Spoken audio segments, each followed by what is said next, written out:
This is a technique to get your client's shoulders to drop when they don't like deep work, or maybe you're just not familiar with deep tissue techniques yet.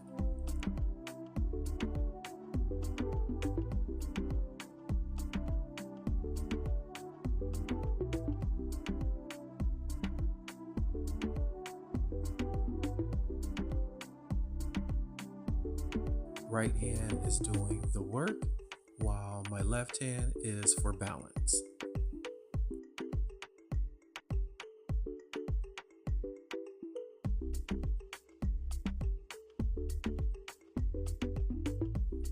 Technique number 2 is very similar to technique number 1, except both hands are working on the same side.